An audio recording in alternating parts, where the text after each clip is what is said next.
এই জাতির সম্ভাবনা অসীম। এই জাতির যে তরুণ সম্প্রদায়, তার যে সৃজনশীলতা, তার যে উদ্যম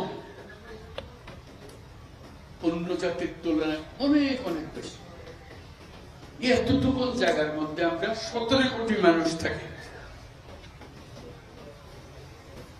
এই 17 কোটি মানুষকে আমরা আরো বহু করে নিয়ে যেতে পারি, শুধু এই গুতাগুতি মারামারি খুনাখুনি এটার থেকে বাঁচতে, আর তো কিছু নাই। ওরা তো জানে সবাই কি করতে হয়।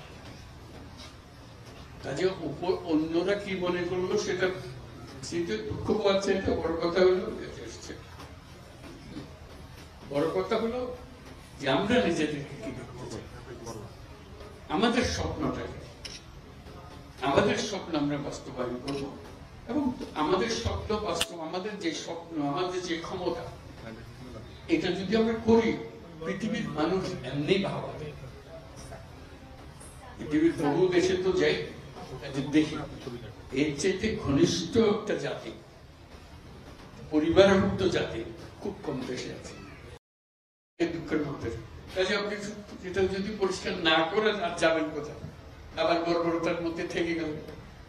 কাজে এটা পরিষ্কার করতেই হবে, এটার কোনো বিকল্প নেই। আপনি যতভাবেই বলেন, প্রত্যেকটা জিনিস, এটা এই না যে এই জিনিস নষ্ট হয়ে গেছে, ওরকম না, পুরো জিনিসটাই পচে গেছে। এই পচা জায়গাতে আবার নতুন তত্ত্বটা জাতি আবার তৈরি করতে আমরা পারি। শুধু আমাদের সবাই একত্র হতে পারে, এটা করতে হবে, কঠিন ঘাত করতে হবে। কঠিন যদি না হন এটা পারবে না, থেকে যাবে, মানে বীজ থেকে যাবে। বীজ থাকলে একটা সমাধানে হবে না। তো আপনি বলছেন, আমি বলছি আপনার একটা অংশ, কিন্তু আরো বেশি সব একসঙ্গে দিতে হবে এবং করতে হবে। এটা মুক্তি পাওয়ার উপায় নেই। এটা করে দিলাম, ভাবা পেয়ে গেলাম, চলে গেল, ওটা পুরো বডিটাই হলো পচা। আমি অর্থনীতির পাই নাই,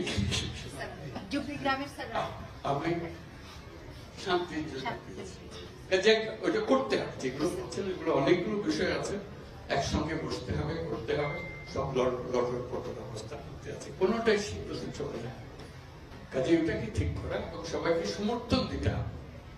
আপনারা যদি বলেন যে না এটা পারতেছে না, তাহলে বাদ দাও, তাহলেও শেষ হবে না। শেষ মধ্যে একতা, এটি হচ্ছে একতা হলে সবকিছু সম্ভব।